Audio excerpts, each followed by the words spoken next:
नमस्कार। आपने देखा होगा कि all India institute medical sciences अभी आपकी बीमारी का पूरा इलाज करने से पहले बहुत कुछ आपको दे चुका है, यानी कि शिक्षा दे चुका है। यहाँ जो योग्य डॉक्टर हैं अलग अलग विभागों के, जो हर तरीके के इलाज के माहिर हैं, उन्हीं में डॉक्टर स्मृति गुप्ता हैं, एसोसिएट प्रोफेसर हैं। आप पीडियाट्रिक्स डिपार्टमेंट में हैं और ख़ास करके जो बच्चों में कुछ रोग होता है और ख़ास करके अस्थमा का, ये आपको नई नॉलेज देने जा रही हैं। बस ये पूरा कार्यक्रम देखिए। डॉक्टर स्मृति जी, आपका बहुत ही स्वागत। स्मृति गुप्ता जी, जानना चाहूँगा, अस्थमा के बड़ी माहिर हैं बच्चों की बीमारी के लिए। अस्थमा क्या है, इसके डॉक्टर साहब लक्षण क्या होते हैं, साथ ही साथ अस्थमा का क्या कारण है और कौन सबसे अधिक इसमें प्रभावित होता है? आप सबको सबसे पहले मेरी तरफ से नमस्कार। अस्थमा एक बहुत ही आम बीमारी है। ये क्रॉनिक डिजीज़ है जिसमें मुख्य रूप से फेफड़े और सांस की नलियाँ प्रभावित होती हैं। सांस की नलियों में सूजन आ जाती है और वो बहुत ही छोटी और संकुचित हो जाती हैं और बहुत हाइपर सेंसिटिव हो जाती हैं। इसके जो लक्षण हैं उनमें मुख्य रूप से सूखी खांसी, जो मेनली नाइट टाइम पे या अर्ली मॉर्निंग होता है। हमारी छाती में घरघराहट हो सकती है, सीटी जैसी आवाज़ आ सकती है और सांस फूल सकती है। ये इसके मेन सिम्टम्स होते हैं। और जहाँ तक इसके कारण हैं, अभी जो कारणों में जेनेटिक फैक्टर्स, हेरिडिटरी फैक्टर्स और जो हमारे पर्यावरण में बहुत सारी चीज़ें हैं उनके मिश्रण से होती है। हमारे जो पर्यावरण में बहुत सारी चीज़ें जैसे धूल, मिट्टी, धुआं, हमारे पालतू जानवर या बहुत स्ट्रॉन्ग परफ्यूम्स, ऑडर्स, इन सब की वजह से जो हाइपर सेंसिटिव सांस की नलियाँ हैं वो एकदम से संकुचित हो जाती हैं, तो इन्हें ट्रिगर्स भी कहा जाता है।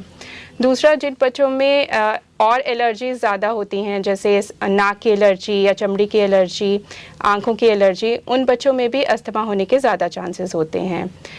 कुछ परिवारों में अस्थमा उन परिवारों में चलता है क्योंकि ये एक हेरिडिटरी बीमारी है, पर यह ज़रूरी नहीं है कि हर बार ही परिवार में कोई ना कोई सदस्य इसमें अफेक्टेड हो। और जहाँ तक सबसे अधिक प्रभावित होने का सवाल है, तो अस्थमा सभी वर्गों को प्रभावित करता है, पर मेनली इसमें बच्चे ज़्यादातर प्रभावित होते हैं। ज़्यादातर लोगों जिनमें अस्थमा होता है उनमें 10 साल की उम्र से कम सिम्टम्स होना शुरू हो जाते हैं, और जिन बच्चों में अस्थमा होता है उनमें 6 साल की उम्र से पहले एक बार उनको ज़रूर अस्थमा के लक्षण दिखाई देते हैं। डॉक्टर स्मृति गुप्ता जी, जो भी अभी अपने बहुत जानकारियाँ दे रही हैं, हर जानकारी बड़ी महत्वपूर्ण है। कई दर्शक मैंने देखे हैं, परिवार देखे हैं, अगर उन्हें घर में कोई पेट है, चाहे वो है कैट है कोई, वो अपने साथ बच्चे से प्यार करने के लिए उसको अपने बेड में ही सुलाते हैं। क्या ये कहीं घातक तो नहीं होता? अगर कोई ऐसा पेट हो, कोई डॉगी हो या कैट हो, तो वो इन्फेक्शन तो नहीं करता बच्चे अगर उसको अपने साथ सुलाते और वो कहीं अस्थमा का शिकार हो जाए? देखिए, जिन बच्चों में अस्थमा होता है, अगर उनके घर में पेट्स हैं तो उनको चाहिए या पेरेंट्स को चाहिए कि उनको उनसे जितना हो सके उनसे दूर रखें, क्योंकि वो एक ट्रिगर एक्ट करता है जिसकी वजह से उनको अस्थमा के दौरे पड़ सकते हैं। तो बेहतर यही होता है कि उन्हें इन सब चीज़ों से दूर रखें। आपका बहुत धन्यवाद। कई जगह मैंने देखा है, उनको जानकारी मिल गई होगी। डॉक्टर स्मृति गुप्ता जी, एक चीज़ और है कि जैसे डायग्नोज की पुष्टि करने के लिए, निदान के लिए क्या क्या किया जा सकता है, और फिर उसके बाद ट्रीटमेंट का विकल्प क्या क्या होते हैं? क्या लाइफ लॉन्ग होता है या कुछ मेन होते हैं, और तब कब पेशेंट्स को आपके पास आके चेक करवाना चाहिए? जो अस्थमा का जो डायग्नोसिस है वो मेनली डॉक्टर आपके जो हिस्ट्री या एग्ज़ामिन करके ही करते हैं। कुछ टेस्ट अवेलेबल होते हैं लेकिन उनको मेनली डायग्नोसिस के लिए नहीं किया जाता है, और बाकी कारण को हटाने के लिए वो टेस्ट किए जाते हैं। जो ट्रीटमेंट अस्थमा का जो ट्रीटमेंट होता है उसके बहुत सारे विकल्प होते हैं, जैसे कुछ मुंह से देने की दवाइयाँ, सिरप्स, टैबलेट्स या इन्हेलर होते हैं। तो जो इसमें मेनली सबसे ज़्यादा इफ़ेक्टिव ट्रीटमेंट होता है वो इन्हेलर्स या सांस से देने वाली दवाइयाँ होती हैं। वही इसका मेन ट्रीटमेंट है। तो 2 तरीके के इन्हेलर होते हैं जिन्हें एक को प्रिवेंटर या कंट्रोलर कहा जाता है, दूसरे को रिलीवर कहा जाता है। जो प्रिवेंटर और कंट्रोलर इन्हेलर होता है वो सांस की नलियों की सूजन और जो हाइपर सेंसिटिविटी है उसको कम करता है, और मेनली इसमें इनहेल स्टेरॉइड्स जैसे ब्यूटिसिनाइड होता है। ये जो इन्हेलर्स होते हैं क्योंकि ये धीरे धीरे काम करते हैं और इसलिए इनको लगातार रेगुलरली लेना बहुत ज़्यादा ज़रूरी है।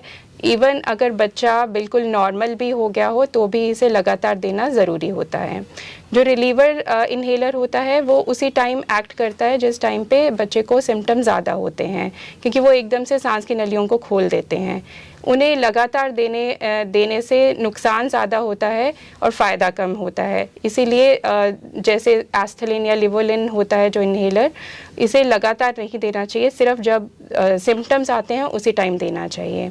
इसमें डॉक्टर साहब एक चीज़ और जानना चाहूँगा, जो इन्हेलर बच्चे लेते हैं ये एक आदत से बन जाती है, क्या ये साइड इफ़ेक्ट से कहीं जुड़ी तो नहीं हो जाती? देखिए, इन्हेलर जो इन्हेलर से दी जाने वाली दवाइयाँ हैं उनकी डोज बहुत कम होती है और वो सीधा फेफड़ों में जाती है, बाकी जगह बाकी ब्लड में नहीं जाती है, इसलिए इसके साइड इफ़ेक्ट्स बहुत मिनिमल होते हैं। बाकी कुछ साइड इफ़ेक्ट्स हो सकते हैं जैसे जो फंगल इन्फेक्शन हो सकती है या फिर कुछ आवाज़ में दिक्कत हो सकती है, लेकिन वो बहुत ज़्यादा डोज लेने पे ही होता है। आमतौर पे बहुत कम डोज दी जाती है माइक्रोग्राम्स में, जिसके साइड इफ़ेक्ट बिल्कुल मिनिमल होते हैं। और ये इन्हेलर देना कोई आदत नहीं होती है, क्योंकि ये लंबी बीमारी है, इसलिए इन्हेलर थोड़ा लंबे समय तक देना पड़ता है। लेकिन जैसे जैसे वो सिम्टम्स कंट्रोल होते जाते हैं वैसे वैसे वो दवाई भी कम होती जाती है, इसलिए ये हैबिट फॉर्मिंग या एडिक्टिव नहीं होते हैं। डॉक्टर, एक चीज़ और है, जो बच्चों में जब अस्थमा का दौरा पड़ता है उस वक्त उसे क्या करना चाहिए उसके साथ लोग हों, चाहे क्लास में हो, घर में हो या किसी सोसाइटी में हो? तो जब भी कोई भी बच्चा में अस्थमा का डायग्नोसिस होता है तो उस टाइम उनके जो डॉक्टर होते हैं वो उनको एक अस्थमा एक्शन प्लान देते हैं, कि उन्हें बताते हैं कि जब भी उनको घर पे दौरा आए या कहीं भी दौरा आए तो उन्हें क्या करना है। तो इसमें मेनली एस्थलीन या लिवोलिन या रिलीवर इन्हेलर्स दिए जाते हैं, तो उसे स्पेसर की मदद से दिया जाता है, जैसे 4 पफ्स हर 20-20 मिनट पे वो 1 घंटे के लिए दे सकते हैं। अगर उससे फ़र्क नहीं आता है तो उन बच्चों को इमिडिएटली अस्पताल में लेके जाना चाहिए। अगर उन्हें फ़र्क आ जाता है तो वो कंटिन्यू कर सकते हैं और उनके बीच का अंतर है वो बढ़ा सकते हैं जब तक बच्चा सिम्टम फ्री नहीं हो जाता है। एक बड़ी महत्वपूर्ण जानकारी दी डॉक्टर स्मृति गुप्ता जी, उसको मैं आगे बढ़ाकर दर्शकों को ये आपसे जानकारी लेकर देना चाहूँगा।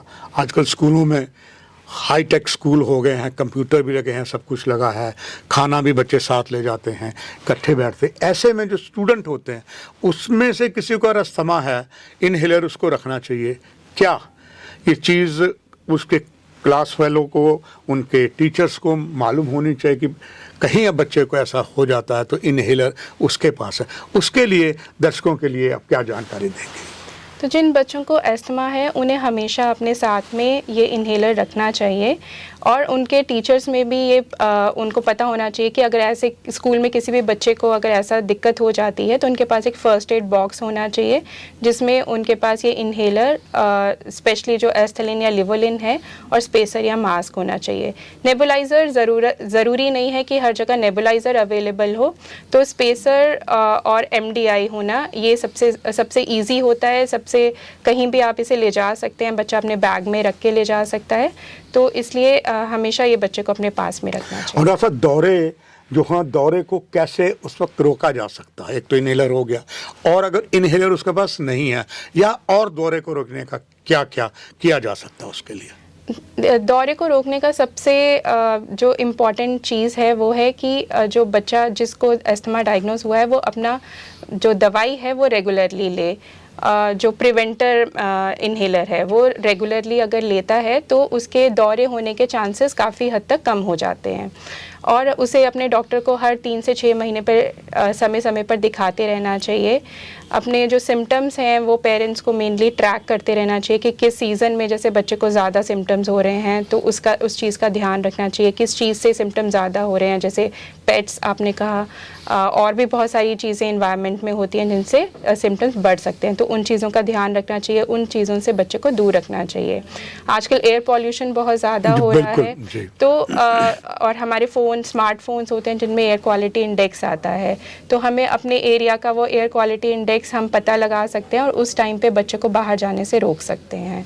तो ये सब करके हम बहुत हद तक इन दौरों को रोक सकते हैं। डॉक्टर साहब, निस्संदेह एलोपैथिक ने बहुत तरक्की की है, मगर अब हम योगदान इंडियन सिस्टम मेडिसिन आयुर्वेद के नहीं भूल सकते। क्या आयुर्वेदा, होम्योपैथिक, योग, भोजन की बदलती आदतें, व्यायाम, मछली चिकित्सा अस्थमा के पीड़ित बच्चों को क्या सचमुच मदद करती हैं? देखिए, आयुर्वेद और होम्योपैथी में अभी तक ऐसा कोई एविडेंस नहीं आया है कि ये बहुत इफ़ेक्टिव हैं, इसलिए जो गाइडलाइंस होती हैं उनमें ये रिकमेंडेड नहीं है कि आयुर्वेद या होम्योपैथी का इलाज इनसे अस्थमा का इलाज कर सकते हैं। दूसरा, मछली चिकित्सा का भी बिल्कुल कोई रोल नहीं है, इसलिए उसे भी नहीं करना चाहिए। बाकी व्यायाम बच्चे के लिए बहुत ज़रूरी है, उसकी ग्रोथ के लिए ज़रूरी है, तो जिन बच्चों को अस्थमा है उन्हें व्यायाम नहीं रोकना चाहिए, उन्हें ये करते रहना चाहिए। अगर वो लगातार अपनी ट्रीटमेंट लेंगे तो उससे कोई दिक्कत नहीं होगी उनको। और इसके अलावा योगा और संतुलित आहार, ये सब अच्छी आदतें हैं और इन्हें हमें इन बच्चों में एनकरेज करना चाहिए। एम के सोशल मीडिया ने महत्वपूर्ण आपको जानकारियां दी हैं। आज एक समय आ गया प्रिंट से इलेक्ट्रॉनिक से आपके छोटे मोबाइल में वर्ल्ड है, और कभी कभी ये लंबा कार्यक्रम अगर आपने पूरा देखा होगा, मगर आखिर में जो डॉक्टर स्मृति गुप्ता बहुत एक छोटे से शब्दों में आपको एक संदेश देने जा रही हैं, और वो आपके लिए और भी महत्वपूर्ण होगा। आखिर में डॉक्टर स्मृति गुप्ता जी, आपका एक संदेश सभी दर्शकों के लिए। देखिए, आज वर्ल्ड एस्थमा डे है और वर्ल्ड एस्थमा डे का इस बार का थीम है एस्थमा एजुकेशन एम्पावर्स। मतलब कि जितना हम लोगों को एजुकेट करेंगे उतना ही उनमें एम्पावरमेंट आएगी कि वो अपने सिम्टम्स को अच्छे से समझ पाएँ और अच्छे से उसे ट्रीट कर पाएँ। तो मैं यही कहना चाहूँगी कि अस्थमा एक बहुत आम बीमारी है, ये पूरे तरीके से ठीक नहीं हो सकती, लेकिन हमारे पास बहुत इफ़ेक्टिव मेडिकेशंस अवेलेबल हैं जिनका प्रॉपर और रेगुलर यूज़ करने से आप इसको कंट्रोल कर सकते हैं और एक आराम की ज़िंदगी जी सकते हैं। एम्स लगातार यही प्रयास करता रहेगा, जब भी कोई स्वास्थ्य विभाग में कोई दिन होता है उस पर महत्वपूर्ण जानकारियाँ देके आपको अलर्ट करते हैं ताकि आप इलाज सही हो, और इसी में अस्थमा डे पर महत्वपूर्ण जानकारी स्मृति गुप्ता ने दी। डॉक्टर साहब, आपका बहुत बहुत धन्यवाद। दर्शकों, आपसे भी इजाज़त, नमस्कार।